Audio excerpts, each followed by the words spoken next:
Ne t'attache pas à une personne si tu comptes te détacher. Parce qu'il y a certains détachements qui sont pires qu'une séparation. Fais attention. Il y a certaines personnes, tu deviens déloyal envers eux. Bien-aimé, vaut mieux n'avoir jamais connu ces personnes. Parce que tu t'es créé des problèmes dans la vie. Est-ce que quelqu'un m'entend bien? Il y a par exemple des gens sur qui le Seigneur avait dit dans un secret bien caché, Dieu avait dit à peut-être son père, son grand-père, il a dit, celui qui te combattra me combattra. Toi tu ne sais pas, peut-être que toi tu es ami à son petit-fils, mais il a été dit sur son grand-père que celui qui combattra la lignée combattra Dieu. Toi tu vas en fait être ami avec un garçon comme ça, et un jour tu le trahis. Tu as trahi celui qu'on ne trahit pas. Tu vas avoir l'impression que tu as trahi, l'histoire est terminée, ta vie continue, mais tu as introduit des choses graves dans ta lignée. Que quelqu'un lève sa main droite et dise, Seigneur, pardonne-moi et délivre-moi du mal. Reste fidèle, reste loyal. La loyauté s'apprend. Est-ce que quelqu'un m'entend bien? La loyauté s'apprend. Certaines choses ne sont pas négociables. Lorsque tu es attaché à ton père biologique, ce n'est pas négociable. Quelqu'un d'autre ne peut pas venir te détacher de cette source. C'est une malédiction. Quelqu'un m'entend bien? Quelqu'un ne peut pas venir te dire que ton père biologique, il est ceci, il est cela. Peu importe ce qu'il est, c'est ton père. Cet amen n'est pas normal. On t'a dit que ton père est sorcier? Même si on t'a dit qu'il était sorcier. Ton père, c'est ton père. On ne se détache pas de sa mère. Sa mère, c'est sa mère. C'est cette femme qui a saigné pour que toi tu naisses. On ne joue pas avec le sang. Le sang est payé par le sang. Fais attention. Une mère, on ne touche pas. Parce que c'est par le sang que tu as été. Et peu importe ce qu'on peut te dire sur ta mère, reste loyal envers cette personne-là. Est-ce que quelqu'un m'entend très bien? La loyauté se manifeste. Ne sois pas seulement loyal envers les personnes qui sont loyales envers toi. Toi, reste loyal même quand les personnes sont déloyales. Est-ce que quelqu'un m'entend? Même quand quelqu'un te trahit, toi reste loyal envers la personne. Parce que ça finira par te payer. Ça payera ta génération. Il y avait le 8e aussi qui parlait de la douceur. La douceur. Mon frère, ma soeur, la brutalité t'éloignera de certaines portes délicates. La brutalité, quand on parle de la brutalité, on n'est pas que dans la brutalité physique, même dans la brutalité verbale. Ça va t'éloigner de certaines portes délicates. Apprends la douceur. C'est vrai que dans la plupart des familles africaines, la douceur est une denrée rare. C'est-à-dire qu'on a grandi dans la brutalité, on est né dans la brutalité. Déjà quand tu naissais, l'infirmière t'avait tapé. Vrai ou faux? Excuse-moi Madame Lucie, mais c'est vrai. Vous tapez les gens, tapez les bébés d'autrui et on ne sait même pas pourquoi vous les tapez. On tape les bébés d'autrui, ou le bébé ne pleure pas. Même maman, si le bébé là respire, il y a le battement de cœur. Vous voyez que le bébé là, il a les yeux ouverts. Laissez mon bébé tranquille. Mais vous voyez ces infirmières venir taper les bébés. Le bébé doit pleurer, le bébé doit pleurer. Donc vous naissez déjà dans la brutalité.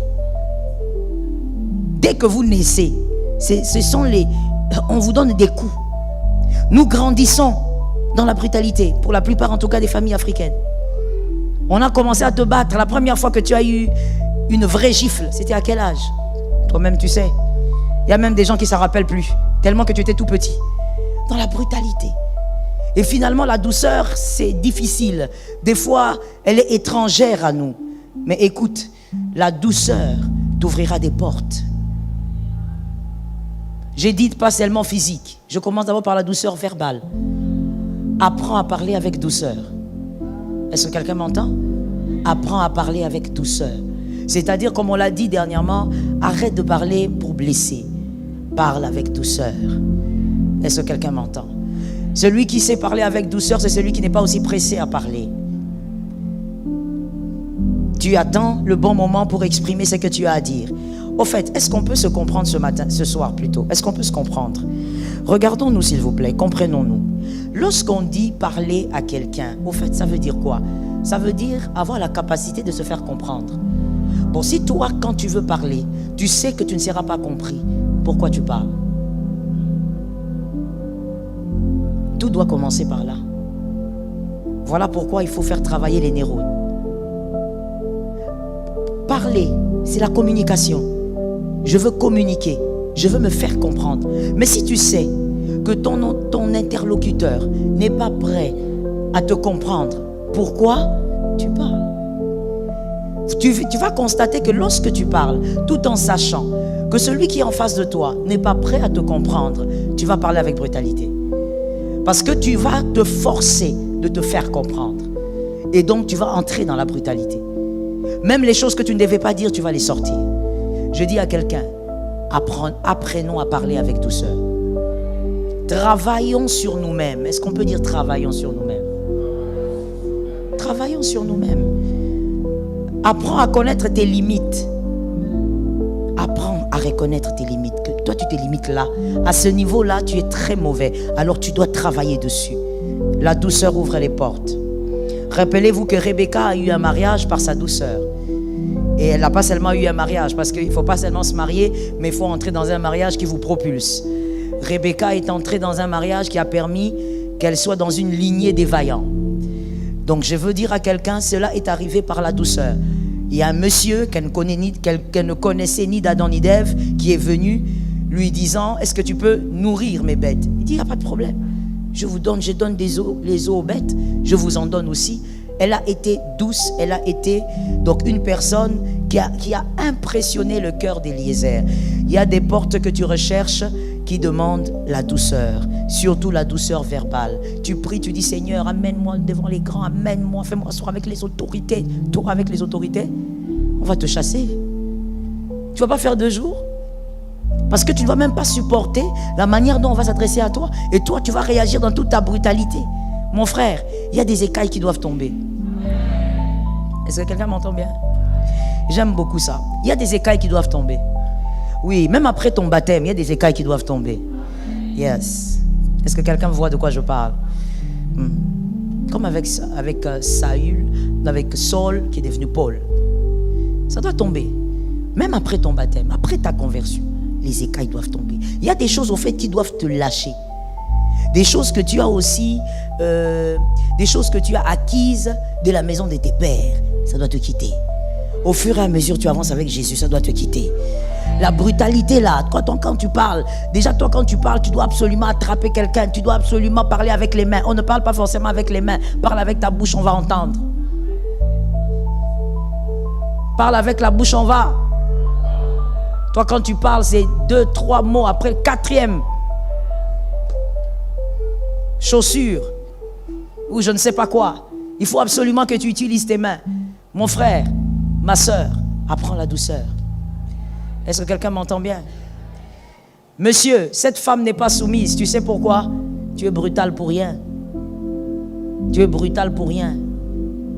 L'être humain en général, il y a des exceptions. Mais l'être humain en général, quand tu veux l'aider à mieux devenir par la pression, il devient brutal. Il devient rebelle. Il devient comme un âne sauvage. L'être humain en général. Ça ne sert à rien, monsieur, de vous imposer dans votre foyer par la brutalité. Tu gueules sur ta femme, tu l'insultes, tu la diminues, tu lui rappelles tout le temps son passé, tu l'humilies, tout ça pour lui faire comprendre qu'elle ne t'écoute pas. Tu es en train de l'abîmer. La douceur va marcher plus que ce que tu utilises comme arme. Qu'un frère dise à son âme, j'ai compris. Qu'un autre frère dise, j'ai compris. Ça ne sert à rien d'être brutal. Élevez les filles, là je parle aux hommes, élevez vos filles dans la brutalité, ça sera des femmes arrogantes. Ça sera des femmes impolies. Ça sera des femmes insoumises. Parce que vous, père, vous êtes brutal. Vous allez élever des filles qui seront insupportables. À la maison, vous aurez l'impression qu'elles vous écoutent. Mais oui, vous êtes le père. Mais lorsqu'elle va rencontrer son homme, l'homme va commencer à faire des rapports que vous n'allez pas réaliser. Est-ce que ça n'est jamais arrivé dans une famille, ça? Est-ce que tu n'as jamais entendu parler? Tu entends parler un homme qui fait des rapports sur sa femme, qui dit voilà, c'est que ma femme est à la maison, mais la famille ne reconnaît pas cette attitude-là. La famille est étonnée. Oui, vous ne la connaissez pas. Devant vous, elle est obéissante selon l'éducation. Mais vous avez introduit au fait en elle des éléments de destruction par la brutalité. Et quand vous parlez d'elle, la famille est étonnée. Non, non, non, ça ce n'est pas Niclette. Oui, c'est Niclette. Parce qu'elle a grandi dans la brutalité. Est-ce que quelqu'un m'entend? Un homme qui grandit dans la brutalité va battre sa femme. En dehors des exceptions. Et certains d'ailleurs ne vont pas aller jusqu'à battre, Mais vous aurez la fameuse brutalité dont je parle, la brutalité verbale. Toi, tu n'as jamais giflé ta femme, mais si on étale les genres de phrases que tu dis à ta femme, c'est plus que des coups. Tu dis des choses tellement méchantes. Est-ce que quelqu'un m'entend bien? Que Jésus nous délivre de la brutalité.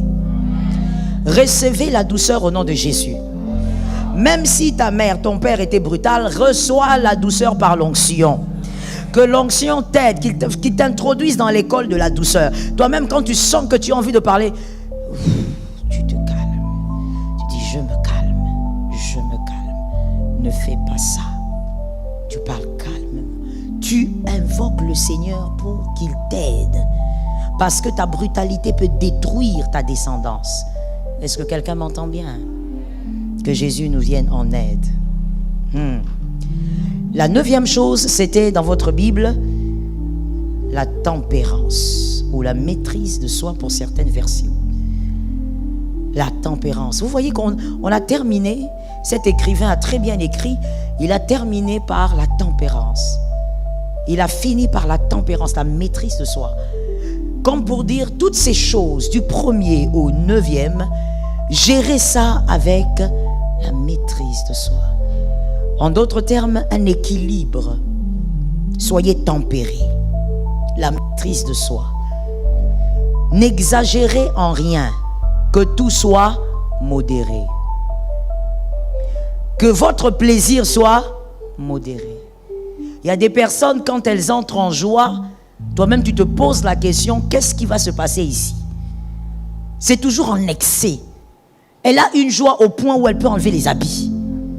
Une joie, donc vous ne la maîtrisez nulle part. Que tout soit modéré.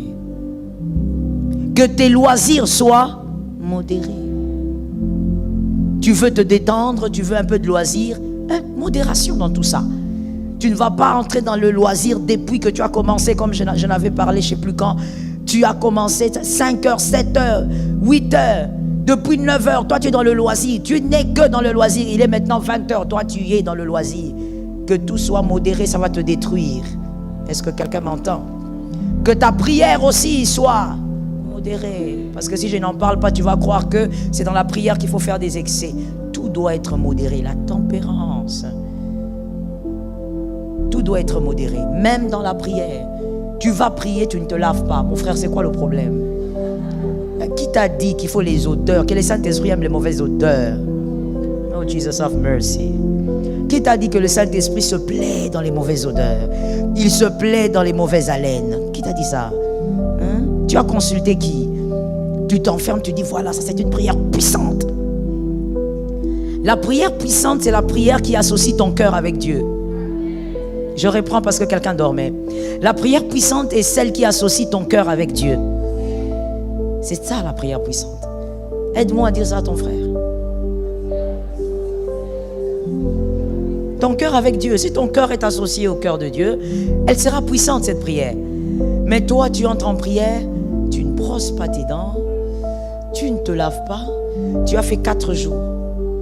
Tu as le même calbar depuis le premier jour jusqu'aujourd'hui. On parle ou on laisse? Même. Tous tes dessous sont les mêmes. Ça ne change pas. Mais seulement ça changeait quand même de couleur depuis que tu as porté. Tu dis je suis en prière. Et même quand tu parles, tu ne sors pas la voix parce que tu considères que c'est la voix pour le Saint-Esprit. Je suis en prière. Ah bon? Tu n'es pas en prière, tu es dans la saleté. Tout doit être modéré. Qui t'a dit que Dieu est dedans? Dieu n'aime pas la saleté au fait. Tu as déjà lu quelque part. Si tu l'as lu, tu me donnes. Si tu ne peux pas me donner maintenant, tu m'envoies même un texto. Ou de Genèse à Apocalypse, trouvez-moi un verset qui parle du ciel dans la saleté. Quand on décrit le ciel, c'est un lieu de gloire. Il y a de l'or, il y a des pierres précieuses. Il n'y a pas de place pour la saleté. Maintenant, toi, tu as découvert cette dimension de saleté où? Donne-moi un peu le verset parce que moi, ça me dépasse. Les chrétiens d'aujourd'hui, pourquoi nous sommes des suivistes? Tu as appris qu'un prophète est allé à la montagne comme ça, c'est pas laver rien du tout. Toi, tu dis voilà la prière. Toi aussi, tu entres. Qui t'a dit ça? Qui t'a dit qu'on fait des prières de manière, comment on va dire ça, par copie. On ne fait pas des prières par copie. La prière c'est fait par révélation. Dis ça à ton frère parce que tu n'as pas dit amen. Dis à ton frère. Répète à ton âme, la prière se fait par révélation. Bon, toi qui t'as dit qu'il faut que tu sois sale comme tu es un maître sale. On vient ici à l'église à 8 heures, tu es tout sale. Et tu es content. Quand on te demande pourquoi tu t'es pas encore lavé, j'ai prié, maman. Tu priais. Qu'est-ce que ça a à voir avec la prière? Que tout soit modéré. Tu vas prier, non seulement tu ne t'es pas lavé, mais tu attends seulement la pauvre sœur là qui vient pour lui dire, ma sœur, j'ai un message. J'ai un message. Viens. Et puis comme toi tu viens de la prière, tu penses au... God have mercy. Tu penses au fait que tu es devenu supérieur parce que tu viens de la prière. Alors tu te tiens debout là, alors que tu n'as à peine que 23 ans. Tu appelles la sœur là qui a 47 ans. Venez, venez, venez, venez, venez. Venez vite, j'ai une révélation. Et quand elle s'approche, au lieu même de te calmer, tu lèves ta main. Le Seigneur m'a montré. Je n'ai pas envie de dire la suite complète, la suite toi-même. Tu as des problèmes à plusieurs niveaux. Tu présentes beaucoup de choses à la fois. Non seulement c'est la forêt, mais ça sent aussi mauvais. Et tu es en train de parler de révélation. Tu parles de quel Dieu comme ça? Est-ce que quelqu'un m'entend très bien? Est-ce que je peux parler? Je parle ou je parle pas? Il y a quelqu'un qui va dire, mais maman, Jean-Baptiste. Ok, parlons de Jean-Baptiste. Parce que des fois, on aime parler des choses sans maîtriser ce qui est vraiment écrit. Parlons de Jean-Baptiste. Jean-Baptiste s'habillait en vêtements de peau, mangeait des sauterelles. Il vivait avec sa famille. Pourquoi tu ne me réponds pas? On prend Jean-Baptiste comme exemple, non? Comme toi, en fait, toi, tu prends Jean-Baptiste comme exemple de saleté, alors que lui n'a jamais été sale. Jean-Baptiste vivait avec ses frères. Il vivait avec sa maman. Il vivait dans les déserts. Va vivre dans les déserts. Si tu veux rester avec ce vêtement-là parce que tu pries, le même vêtement depuis que tu as commencé, va vivre dans les déserts. Cherche un désert au Congo, va chercher. Va trouver. Va dans votre village, peut-être dans votre village il y a les déserts. Entre là-bas. D'où viennent ces choses? Ça vient d'où? Tu dis non, j'ai vu dans la parole de Dieu, le peuple d'Israël, ils prenaient la cendre, ils se jetaient la cendre, et puis ils pleuraient dans le jeûne. Mais c'est culturel ça. Cet acte est culturel. Le fait de se jeter la cendre, le fait de déchirer les vêtements comme David quand il avait perdu son fils, il n'a pas été le seul. C'est culturel, c'est lié à la culture juive. Tu es juif? Qu'est-ce qu'il y a alors? Qu'est-ce qu'il y a? Voilà pourquoi il ne faut pas s'embrouiller dans la Bible. Dis à ton frère, il ne faut pas qu'on s'embrouille dans la Bible. C'est culturel. Est-ce que quelqu'un m'entend? Je donne un autre exemple culturel, peut-être que quelqu'un n'a pas compris. Il y a des choses dans la parole de Dieu qui sont liées à la culture juive. Ce n'est pas à nous de le faire. C'est écrit parce que c'est justement l'histoire d'un peuple. On ne parle pas d'un peuple sans sa culture. Je donne un exemple culturel. Au Nigeria, par exemple, quand une personne veut saluer un adulte, peu importe qui c'est, quand c'est quelqu'un de plus âgé, quand c'est un homme, le garçon se jette à terre et il s'élève. Ils le font tellement rapidement. Il dort à terre, la poitrine touche et il s'élève. Ils le font depuis qu'ils ont 3-4 ans. Ça, ce sont les hommes qui saluent comme ça. Et à telle enseigne que quand ils le font, c'est tellement vite. Parce que c'est leur salutation, leur bonjour. C'est comme ça qu'ils font. Et beaucoup plus chez les Yoruba. C'est comme ça qu'ils saluent, c'est culturel. Toi, tu vas aller au Nigeria, tu arrives dans une église, tu vois un pasteur rentrer par exemple, et puis son assistant par exemple, s'incline comme ça et se lève. Toi, tu dis, ok, moi aussi je veux faire ça ici. Ça, c'est leur manière de dire bonjour avec respect pour celui qui est honorable. C'est culturel. Ça n'a pas changé parce qu'ils sont chrétiens. Parce que c'est une manière de saluer avec respect qu'ils comptent garder et qu'ils ont gardé. Et que je trouve très bien. C'est leur culture. Donc, il ne faut pas prendre des choses culturelles et dire, regarde, c'est écrit dans Deutéronome, Lévitique. C'est culturel. Tu ne vas pas aller prendre la cendre, mettre sur toi, t'habiller en sac et t'enfermer. Quel sac d'abord tu vas porter? Les sacs de riz, des semoules. Soyez modérés même dans la prière. Quand tu veux prier, va brosser les dents, mon frère. Tu as terminé, va laver les aisselles. Nettoie-toi. Porte une chemise, porte un pantalon, porte une robe, ma soeur, ou un pantalon, va prier. Même toi-même, quand tu t'inclines pour prier, tu sens des bonnes odeurs. Mais toi-même, ton propre corps, mais quand tu t'inclines, tu demandes, il y a un rat qui est mort ici ou bien? Il n'y a pas de rat qui est mort. Ton corps, ça fait 4 jours, tu ne t'es pas lavé. Soyez modérés. Est-ce que quelqu'un m'entend? Soyez. Lorsque même tu entres dans le jeûne, c'est la même chose. Ne jeûne pas d'une certaine manière parce que quelqu'un l'a fait. J'ai dit, on prie par révélation. Le jeûne que le Seigneur t'a demandé de faire, fais-le comme le Seigneur t'a demandé. Le Saint-Esprit maîtrise corps, âme et esprit. C'est-à-dire, le Saint-Esprit maîtrise même tes poumons, ton estomac, tes intestins. Il maîtrise tout ça. Quand il te dit, entre en jeûne pendant 3 jours, il sait que si tu dis 7, tu vas mourir. Fais 3. Quelqu'un m'entend? Toi, on te dit, entre en jeûne pendant 3 jours, tu dis, oh oui, j'entre en jeûne, mais j'entends là-bas, Lucien est en train de jeûner aussi. Hein? Et tu demandes, Lucien, ça fait combien de jours? Je suis au 6e jour. Ah bon? Tu jeûnes comment? Non, je jeûne à sec. Oh là là, gloire à Dieu. Moi aussi, je pars. Je dois y arriver. Ma soeur, que ce soit par révélation. Si le Saint-Esprit ne te pousse pas, tu vas t'évanouir ici. Je me rappelle à une période, j'avais demandé les ouvriers ici de jeûner. Vous riez, hein? Vous vous rappelez? J'ai demandé aux ouvriers de jeûner. J'ai eu des appels à partir de la maison. Maman telle s'est évanouie. Maman telle n'arrive plus à marcher. Maman telle l'autre souffre d'indigestion. Mais nous sommes en jeûne. C'est-à-dire, tout le monde n'a pas la capacité de donner comme tout le monde. Certains sont capables de jeûner pendant 7 jours à sec et ça passe. Un autre, le 4e jour, venez toquer, vous allez le sortir avec de l'eau. Est-ce que quelqu'un m'entend? Le Saint-Esprit maîtrise corps, âme et esprit. Je me rappelle une fois, je devais entrer en prière. Le Seigneur m'avait demandé d'entrer en prière. Je suis entré en prière, mais en même temps, j'avais un travail. Pendant 7 jours, je suis allé quelque part dans une... disons, c'est quoi? Ce sont des appartements. Et l'une de mes filles s'en occupait. Donc, elle m'a arrangé un appartement. J'étais allé m'enfermer là.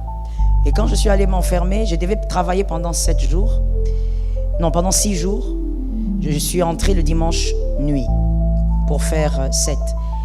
Pendant que je priais, je ne sais plus le quantième jour, peut-être le 2e, parce que j'étais en jeûne à sec. Pendant que je priais, je crois le 2e ou le 3e, le Seigneur me dit, il me dit quoi? Il me dit bois de l'eau. J'entends le Saint-Esprit me dire bois de l'eau. Je dis arrière de moi. Ça c'est qui ça? Ça c'est qui? Ils viennent d'où? Moi j'ai pris, j'ai déjà fait le vœu. Comment je peux entendre? Oh Seigneur, j'ai fait entrer, j'ai laissé une porte ici ouverte tout bien. Il faut que je ferme toutes les portes spirituelles. Ma soeur, je me suis levée, j'ai commencé à noter Jésus. Toutes les portes, je les ferme. Portes des pensées, portes, j'ai cité toutes les portes. J'en ai même ajouté d'autres. Au 5e jour, j'ai constaté quelque chose. Allez imaginer donc, je venais prier, mais j'allais travailler, je rentrais. Alors j'ai constaté, je crois au 5e jour, que je ne dormais pas. Je ne dormais pas, pas du tout. Je ne dormais pas, le sommeil ne venait pas. Mais le corps était très fatigué. J'ai dit, mais ça c'est quoi? J'ai dit, non. Esprit de résistance.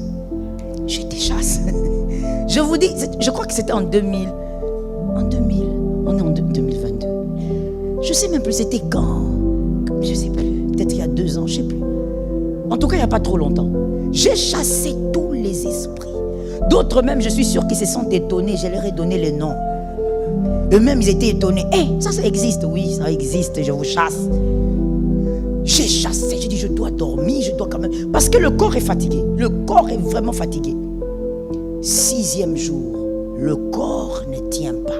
Mais je devais travailler. J'ai prié, j'ai dit Seigneur, soutiens-moi. Je dois aller travailler. Je suis allé, j'ai travaillé, je suis rentré. Mais je ne dormais pas. À un moment donné, que quelqu'un dise à son frère, écoute ce que le Saint-Esprit va faire. Alors, mon téléphone sonne. Et évidemment, je ne prenais pas d'appel. Je laissais ça ouvert seulement pour avoir des informations sur les enfants. S'il y avait quelque chose, voilà pourquoi je laisse ça généralement ouvert en retraite. S'il y a un problème avec les enfants, je suis signalé. Mais je ne réponds pas. Le téléphone sonne, le téléphone sonne. Je regarde là.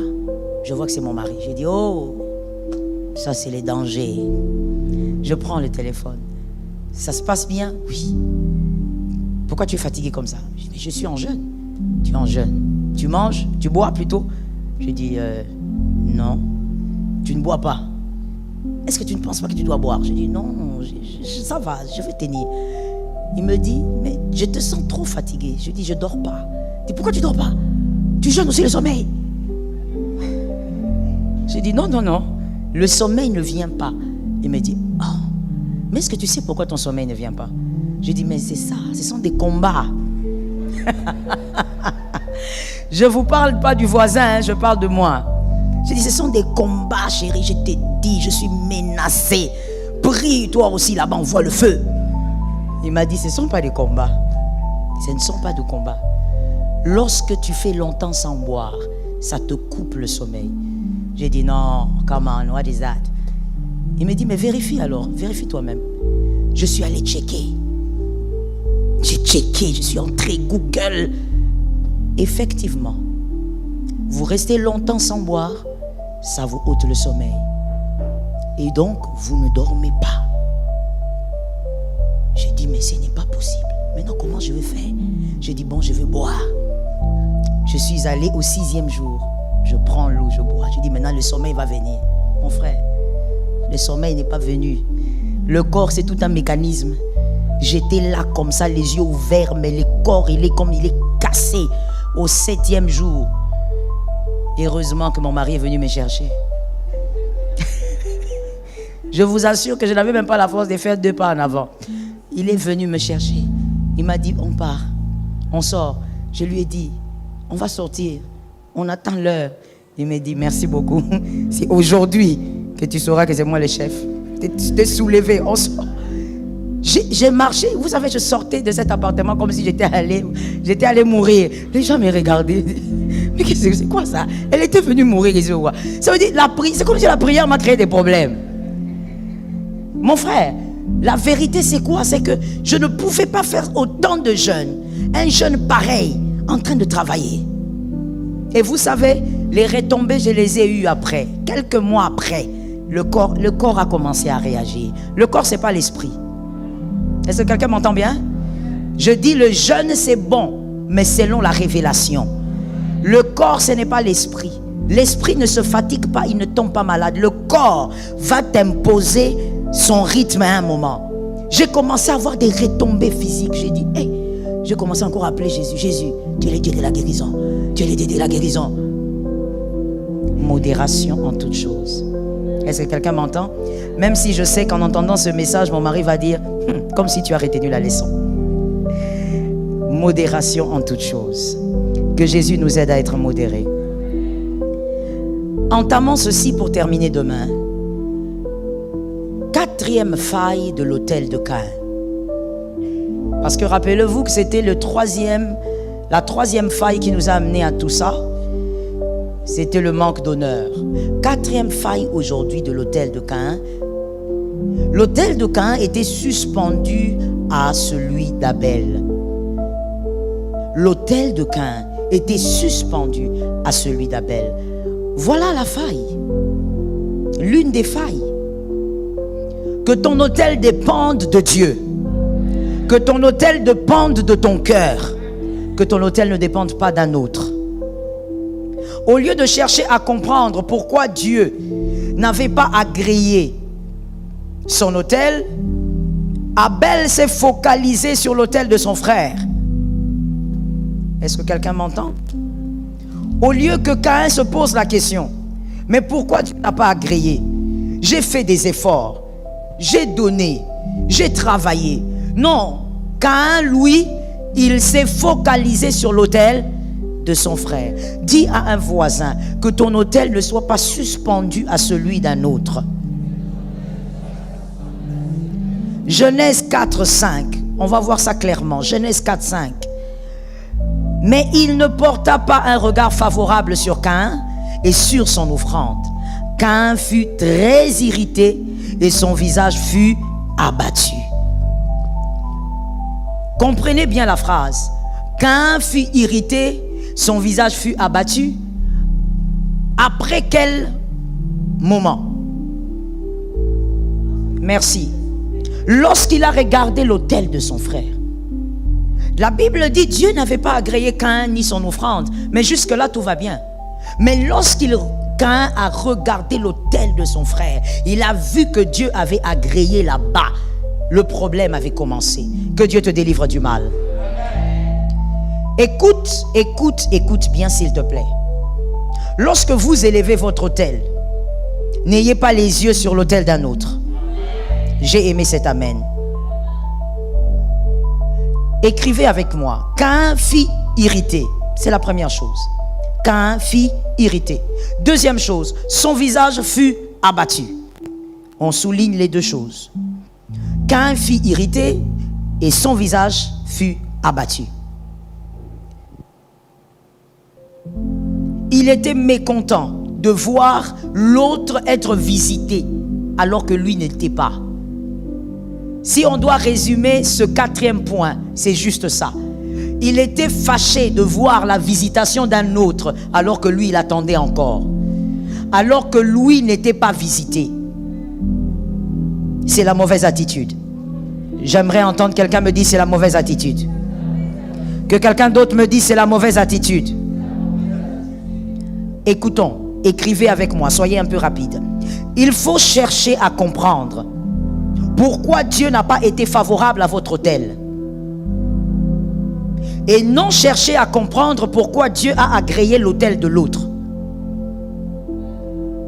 Efforcez-vous de comprendre pourquoi Dieu n'a pas agréé votre autel. Pourquoi il n'a pas été favorable à votre autel. Au lieu de chercher à comprendre pourquoi il a été favorable à l'autel de l'autre. Est-ce qu'on peut évoluer? On peut évoluer? Quelques minutes encore, je vous laisse. Cherchez à comprendre pourquoi Dieu n'a pas agréé votre autel. Ne cherchez pas à savoir pourquoi il a agréé l'autel de votre frère. Focalisez-vous sur votre autel. Maintenant, on peut avancer. Écrivons ensemble. Les mauvaises questions produisent des mauvaises réponses. N'est-ce pas? Les mauvaises questions produisent les mauvaises réponses. Les mauvaises attitudes produisent des mauvaises actions. Les mauvaises attitudes produisent des mauvaises actions. Je reprends pour la dernière fois. Les mauvaises attitudes produisent des mauvaises actions. Et la suite, les mauvaises attitudes, elles proviennent des mauvaises conclusions. Les mauvaises attitudes proviennent des mauvaises conclusions. On a commencé par la mauvaise question. La mauvaise question produit une mauvaise réponse. La mauvaise attitude produit des mauvaises actions. Les mauvaises attitudes proviennent des mauvaises conclusions. Lorsque quelque chose vous arrive dans la vie, si tu es un peu en retard, tu vas compléter avec ce que ton frère a écrit. Lorsque quelque chose vous arrive dans la vie, attention à vos conclusions. Lorsqu'il y a un événement autour de votre vie, attention à vos conclusions. Parce que vos conclusions vont produire, merci beaucoup, des attitudes. Suivez bien le schéma que je vous ai donné. Des attitudes. Vous ne saurez pas pourquoi la sœur, depuis un moment, quand elle vient à l'église, elle est devenue froide, elle ne parle à personne. Mais vous savez pourquoi elle est devenue comme ça? À cause? Non. Merci, pasteur. À cause des conclusions. Les mauvaises conclusions. Ça veut dire, elle s'est mise, elle a réfléchi, elle a conclu. Ah, donc moi, dans cette église-là, on ne me respecte pas. Alors à partir d'aujourd'hui, je deviens froide. Les mauvaises attitudes émanent des mauvaises, les mauvaises attitudes émanent des mauvaises conclusions. Alors attention aux conclusions que vous faites dans vos vies. Face à ton frère, avec les problèmes que vous avez, ne soyez pas pressés de conclure. Non, il a fait ça à cause de ça. Mon frère, tu peux te tromper. J'ai parlé, mais je n'ai pas entendu. J'ai parlé, mais je n'ai pas entendu. Je dis, mon frère, ma soeur, tu peux te tromper. L'erreur est humaine. Tu peux te tromper. Il ne faut pas dire, non, je la connais. Moi, je vous dis, je la connais. Tu peux te tromper. Même un père peut se tromper sur son fils. Oui, n'est-ce pas? N'est-ce pas qu'Isaac s'est trompé sur ses fils? Il croyait que le béni c'était Ésaü, alors que Dieu avait choisi Jacob. Même un père peut se tromper. Arrête de dire, non, je la connais. Maman, si elle a fait ça, c'est parce qu'elle a dit ça. Non, tu peux te tromper. Quand tu vas dans des mauvaises conditions, des mauvaises conclusions, tu auras des attitudes qui vont t'amener à la perdition. Attention. Non, à partir d'aujourd'hui, moi et telle personne, c'est fini. Mon frère, peut-être que c'est l'homme de la destinée, il faut te calmer. Attention avec les mauvaises conclusions. Ne sois pas pressé. Et à chaque fois que tu veux décider, s'il te plaît, ça c'est un conseil, mûris un peu ta décision pendant des jours. J'ai entendu 2 amens. Où je prêche aux adultes, non? Je prêche aux adultes. Voilà. Mûris ta réflexion pendant des jours, ne sois pas pressé. Non, à partir d'aujourd'hui, moi je quitte ces départements. Calme-toi. Mûris. Mûris d'abord, mûris. Tu ne sais pas. Et moi, comme j'aime le dire, avant de décider, n'oublie pas qu'il y a 2 personnes qui attendent ta décision. Dieu et le diable. Qui aura raison? Oh oui, devant toute décision de ta vie, ne t'en fais pas. Les 2 attendent ta décision. Parce que ta décision va t'amener quelque part. Ta décision va forcément te mettre sur un couloir. Et le couloir là, qui va le contrôler? Dieu ou le diable? Après ta décision, demain, tu prendras des décisions aussi demain. Qui sera vainqueur dans tout ça? Dieu ou le diable? Est-ce qu'après tes décisions, le diable regarde Dieu en se moquant, en disant, tu vois, je savais, je l'ai manipulé, ça marchait. Est-ce que le diable se moque? Il ne faut jamais être pressé de conclure. Non, j'étais parti, j'ai vu le pasteur, mais ce jour-là, quand j'ai parlé à Daddy, il était un peu froid, c'est comme s'il ne voulait pas me recevoir. Hey! Comment tu es comme ça? Je voulais dire quelque chose en lingala, mais j'ai senti moi-même que j'allais commettre des erreurs dans la phrase. Donc, vaut mieux ne pas. Hein? Comment tu es comme ça? Ça veut dire que quelqu'un peut être froid pour plusieurs raisons. Il faut grandir. Dis à un frère, grandissons. Dis à ton âme, grandissons. Oh non, je suis vraiment déçu. J'étais allé là-bas, Daddy m'a reçu froidement. Mais est-ce qu'avant de te recevoir, tu sais qui l'a reçu? Avant de te recevoir, tu sais ce qu'il a entendu. Peut-être qu'il vient juste d'avoir une nouvelle ou par son téléphone, il vient d'apprendre qu'il y a un problème dans sa famille. Il va te le dire. Mais il est humain. Il va réagir comme un humain. Alors toi, si tu as des conclusions hâtives, frère, tu vas perdre des choses dans la vie. Tu seras là en train de dire, ah, moi aussi j'étais à côté de cet homme-là. Dans le passé. Aujourd'hui, tu es où? Il faut même pas. Avec moi, il faut même pas essayer. Je termine ça maintenant et tout de suite.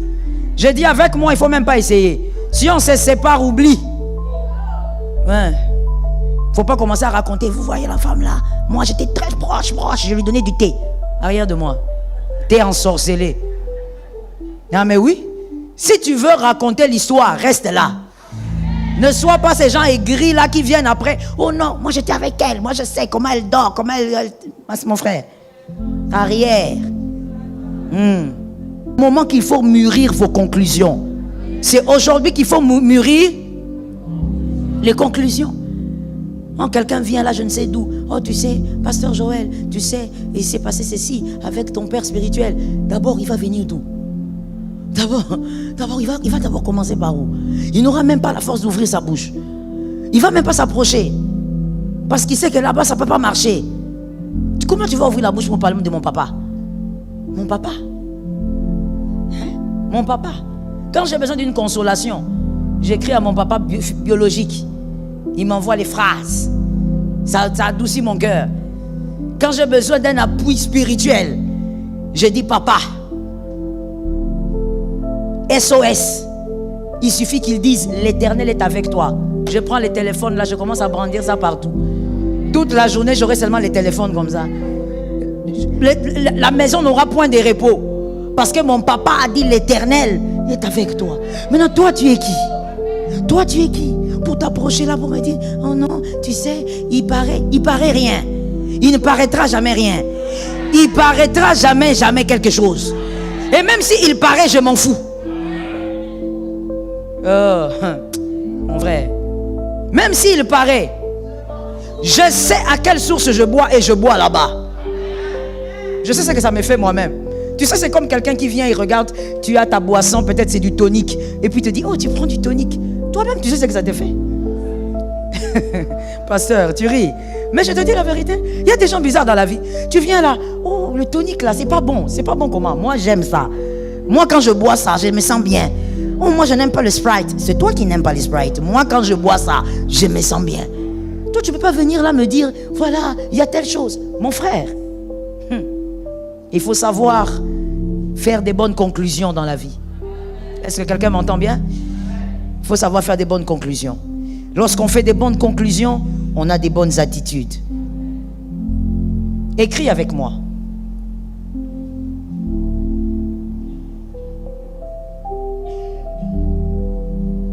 Écris avec moi. Petit 1.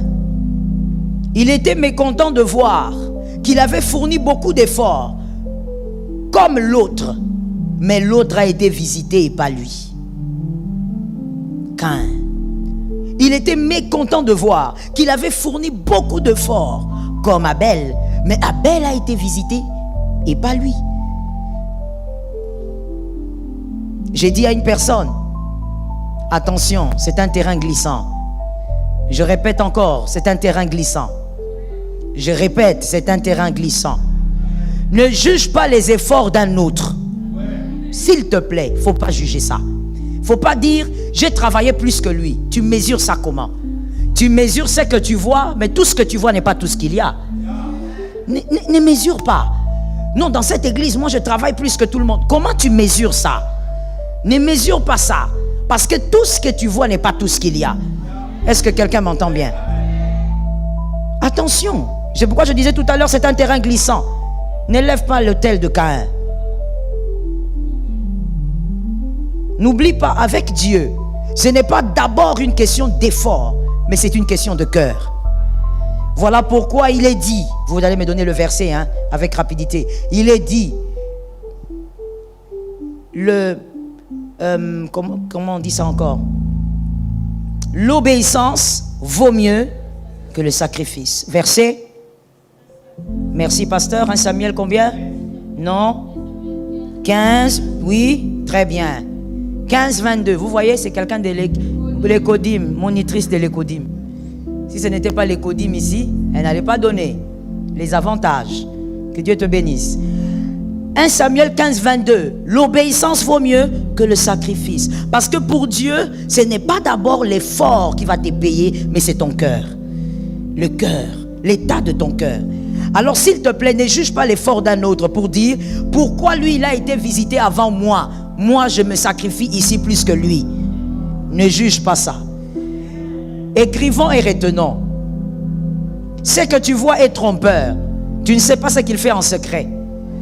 Quand tu juges l'effort de l'autre, tu dis, ah lui, il est seulement là, il est seulement assis. Nous travaillons, nous montons, nous descendons. Maman nous envoie, mais lui, il est toujours assis. Attention, ce que tu vois n'est pas tout ce qu'il y a aussi des choses dans les secrets. Tu ne sais pas ce qu'il fait dans les secrets. Voilà pourquoi il a été visité. Il ne faut pas avoir l'autel de Caïn. Est-ce que quelqu'un m'entend? Non, nous avons l'habitude de le voir ici. Il ne fait rien de grave, il tient seulement les micros. Mon frère, tu ne sais pas ce qu'il fait dans les secrets. Est-ce que quelqu'un m'entend? Écoutez aussi pourquoi vous ne devez pas juger l'effort ou les efforts des autres. Sois assez sage pour comprendre. Sois assez sage pour comprendre que Dieu, il n'est ni prisonnier de tes caprices, ni prisonnier de tes attentes. Dieu n'est pas prisonnier. Lorsque tu élèves ton autel, tu as des attentes. Mais Dieu n'est pas prisonnier de tes attentes. Il est libre de bénir qui il veut avant toi. Cet amen n'est pas normal. Tu peux élever ton autel ici, aujourd'hui, avec un autel sacrificiel.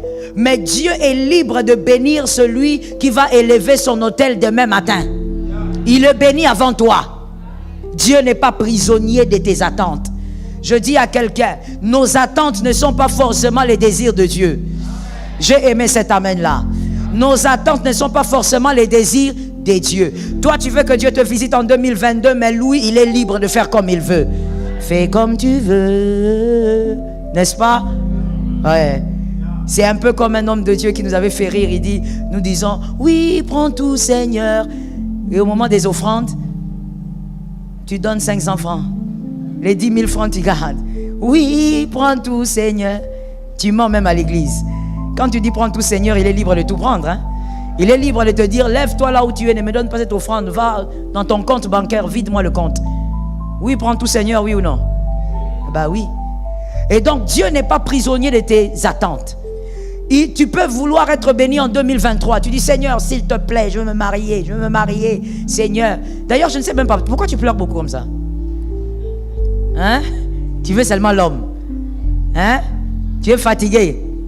Tu es fatigué maintenant de quoi? Ah ah! Si on en parle ici, il y a des gens qui vont fuir. Hein? La vérité, c'est ça. Hein? Quand vous pleurez là, les femmes, Seigneur, je mariage, je te supplie. Tu supplies quoi? Il y a quelqu'un qui souffre là-bas. Qu'est-ce que tu supplies? En réalité, tu supplies des choses étranges. Même Dieu lui-même, il est choqué. Et cette fille ici, elle veut quoi? Tu pleures, Seigneur, donne-moi. Et si c'est un homme, c'est encore pire. Seigneur, la femme. Là, tu entends Lucien en train de prier. La femme. Seigneur, n'est-ce pas que tu as dit? Il va sortir même des phrases que Jésus n'a jamais dit. Tout ça seulement pour la femme. Mais tu cherches la femme là pourquoi? Hein? Ah, la raison là, vous-même, vous savez. Si je le dis ici, on va encore me crucifier.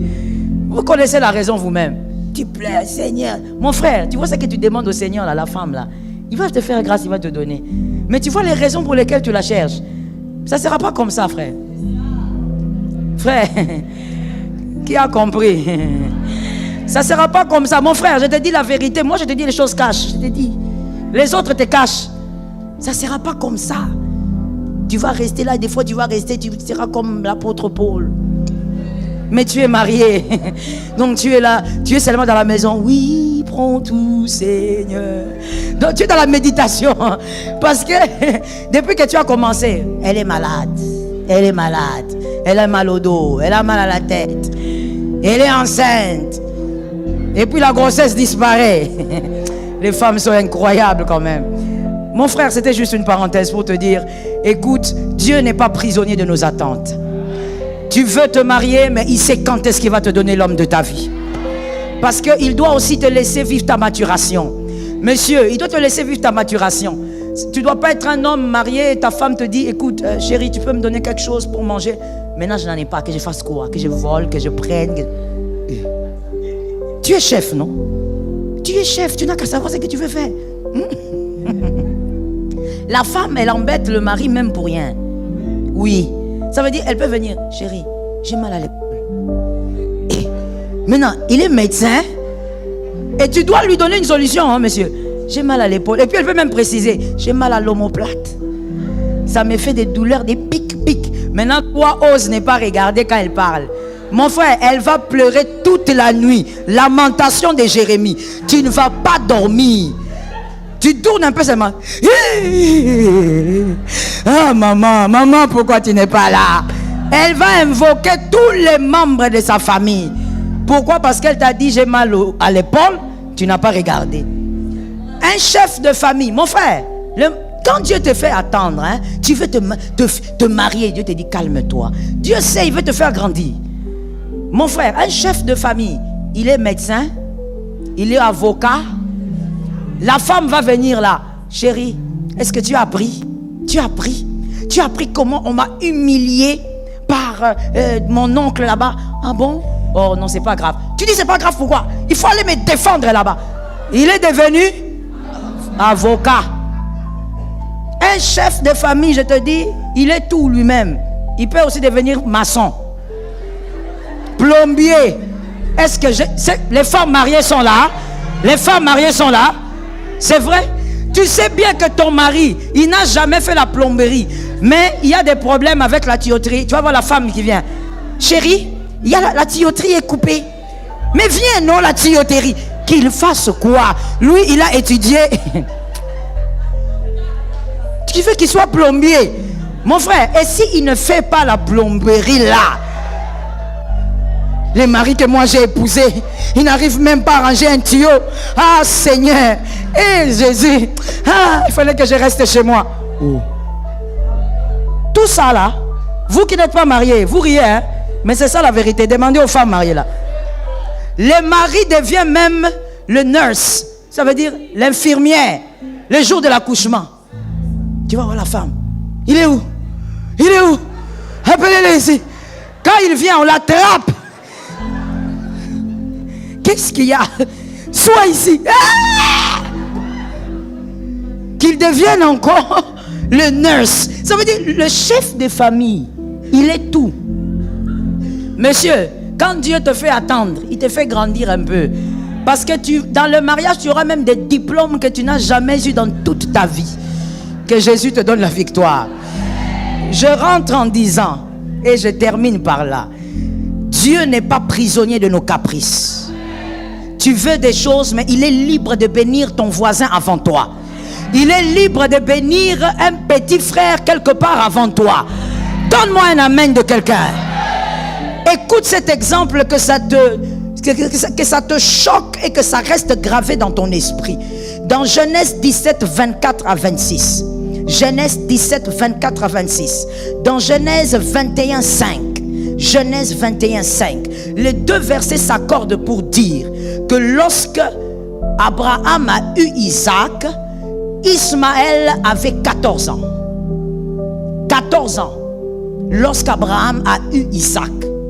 Alors que lorsque Sarah est allée dire à son mari, prends la servante. On a pris la servante, Ismaël est né. Mais Dieu pouvait aussi dire, ah, comme Ismaël est né comme ça, on risque de croire que j'ai, ou pire encore, j'ai échoué. Mais Dieu n'est pas, oh mon Dieu, gloire à Jésus parce qu'il est Dieu. Jésus est imperturbable. Razaka ya Rosa. Jésus est imperturbable. Il est sur le trône. Fais ce que tu veux. Ce que lui il a dit, il va le faire selon l'agenda. Dis-moi, il va le faire selon l'agenda. C'est pourquoi j'étais souvent choqué en disant, Dieu ne va pas exaucer tes larmes qui coulent beaucoup là. Il va suivre son agenda. Dieu ne va pas exaucer tes caprices. Il va suivre son agenda. Ismaël est né. Dieu n'a pas dit, bon, je vais maintenant donner à Sarah. Sinon, on va croire que j'ai échoué. 1 année, 2 ans, 3 ans, 4 ans, 5 ans, 6 ans. Jésus est imperturbable. 7 ans, 8 ans, 9 ans. Jésus est imperturbable. Les hommes pouvaient dire, ah, Sarah avait raison, regarde comment l'enfant a grandi. Depuis que Dieu avait dit, la promesse n'est pas arrivée, Sarah avait raison. Même quand les hommes disaient, Sarah avait raison, Jésus est imperturbable. 12 ans, l'enfant ne vient toujours pas. 13 ans, l'enfant ne vient toujours pas. Toi qui penses que Dieu va agir parce qu'on te critique, sois délivré de cet évangile diabolique. Dieu n'agit pas parce qu'on te critique. Dieu va suivre son agenda. Jusqu'à 14 ans, Isaac est commencé maintenant à se former. Je prophétise au nom de Jésus, l'agenda de Dieu va s'accomplir. Le programme de Dieu va s'accomplir. Jésus n'est pas perturbé par ce qui arrive. Il n'est pas perturbé par les événements. Il n'est pas perturbé par les critiques des hommes. Il garde son agenda. Dis-moi à 5 personnes, il garde l'agenda. Parle bien à 5. Il garde son agenda. Il n'est pas perturbé. Il n'y a rien qui va bouger Dieu. Dis-moi, rien ne va bouger Dieu. Ah, parle-moi bien. Dis-moi, rien ne va bouger Dieu. Rien ne va secouer Dieu. Rien ne va secouer Dieu. Rien ne va agiter Jésus. Jésus est imperturbable. Acclame celui qui est imperturbable.